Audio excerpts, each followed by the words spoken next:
Attorney general Mohammad Asaduzzaman বলেছেন, আমরা যথাযথভাবে তদন্ত করছি, জাতিকে আশ্বস্ত করছি ভিকটিমের পরিবার যাতে ন্যায় বিচার পায় এবং কেউ যাতে মিথ্যা মামলায় ভুক্তভোগী না হয়।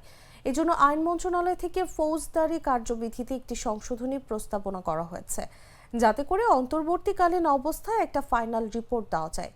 বুধবার বিকেলে নারায়ণগঞ্জের আদালত পাড়ায় নিহতের পরিবার মামলার বাদী না হওয়া এবং মিথ্যা মামলার হয়রানি প্রসঙ্গে সাংবাদিকদের প্রশ্নের উত্তরে তিনি এসব কথা বলেন। এদিন নারায়ণগঞ্জ জেলা আইনজীবী সমিতির ভবনে সমিতির কার্যনির্বাহী কমিটি এবং জেলার সব সরকারি কৌঁসুলি ও পাবলিক প্রসিকিউটরদের সঙ্গে মতবিনিময় সভা হয়।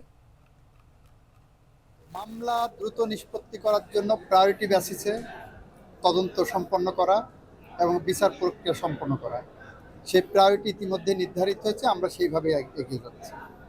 ভিকটিমের পরিবার যাতে ন্যায় বিচার পায়, অ্যাট দি সেম টাইম কেউ যাতে মিথ্যা মামলায় ভুক্তভোগী না হয়, সেই কারণে ইতিমধ্যে দেখেছেন আইন মন্ত্রণালয় থেকে ফৌজদারি কার্যবিধিতে একটি সংশোধনী প্রস্তাব করা হয়েছে, যাতে অন্তর্বর্তীকালীন অবস্থায় একটি ফাইনাল রিপোর্ট দেওয়া সম্ভব হয়। তদন্তের মাঝখানে যে কোনো আসামির বিরুদ্ধে ফাইনাল রিপোর্ট দেওয়া যেতে পারে, যাদের বিরুদ্ধে অ্যাপারেন্টলি মনে হবে যে মিথ্যা মামলা করা হয়েছে। আমরা ইতিমধ্যেই দেখেছেন সেনসিটিভ মামলার মধ্যে আবরার ফাহাদ হত্যা মামলা টপ প্রায়োরিটি দিয়ে করেছি। আমরা মেজর সিনহা হত্যা মামলা টপ প্রায়োরিটি দিয়ে করেছি। ত্বকী হত্যা মামলাও এ ধরনের জাতীয় গুরুত্বপূর্ণ একটি মামলার অংশ। আমরা চিন্তা করব যে কীভাবে এটাকে ত্বরান্বিত করা যায়।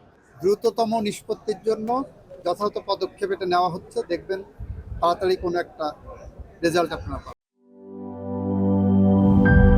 রোজকার সাধারণ খাবার এখন হবে অসাধারণ। প্রাণ স্বাদের মশলা, স্বাদ বাড়ায়, ঘ্রাণ ছড়ায়।